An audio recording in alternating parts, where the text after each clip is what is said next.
Payyanur കൊറ്റി ഫാൻഡ് super മാർക്കറ്റിൽ നഗരസഭ ആരോഗ്യ വിഭാഗത്തിന്റെ നേതൃത്വത്തിൽ നടത്തിയ പരിശോധനയിൽ വൻതോതിൽ നിരോധിത പ്ലാസ്റ്റിക്, ഡിസ്പോസിബിൾ വസ്തുക്കൾ എന്നിവ പിടികൂടി. Glass, plate, plastic spoon, paper ഇല, പ്ലാസ്റ്റിക് ബൗൾ തുടങ്ങിയവയാണ് പിടിച്ചെടുത്തത്. നഗരസഭ ഹെൽത്ത് സൂപ്പർവൈസർ AV മധുസൂദന്റെ നേതൃത്വത്തിൽ ആരോഗ്യ വിഭാഗം ജീവനക്കാരായ M രേഖ, OK ശ്യാംകൃഷ്ണൻ, KV അജിത എന്നിവർ നടത്തിയ പരിശോധനയിലാണ് ഇവ പിടികൂടിയത്. തദ്ദേശ സ്വയംഭരണ സ്ഥാപനങ്ങളും നിരോധിത പ്ലാസ്റ്റിക് ഉൽപ്പന്നങ്ങൾ നിയന്ത്രിക്കുന്നതിനു വേണ്ടി മാലിന്യ സംസ്കരണ രംഗത്തും ഒട്ടേറെ പ്രവർത്തനങ്ങൾ നടത്തി മുന്നോട്ട് പോവുകയാണ്.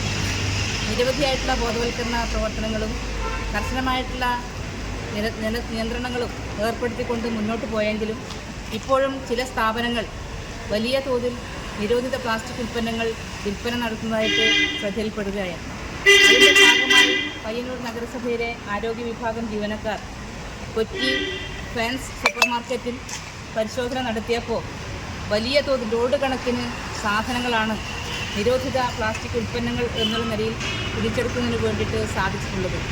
പയ്യന്നൂരിലെ വ്യാപാര സ്ഥാപനങ്ങളോട് ഞങ്ങൾക്ക് സൂചിപ്പിക്കാനുള്ളത്, ഇനിയെങ്കിലും ഇത്തരത്തിലുള്ള നിരോധിതമായിട്ടുള്ള പ്ലാസ്റ്റിക് ഉൽപ്പന്നങ്ങൾ ഉപയോഗിക്കാതെ വിൽപ്പന നടത്താതെ നഗരസഭയും കേരളത്തിലെ ഗവൺമെൻറ് നടത്തുന്ന ഈ എല്ലാ പ്രവർത്തനങ്ങളോടും സഹകരിക്കണം എന്നുള്ളതാണ്.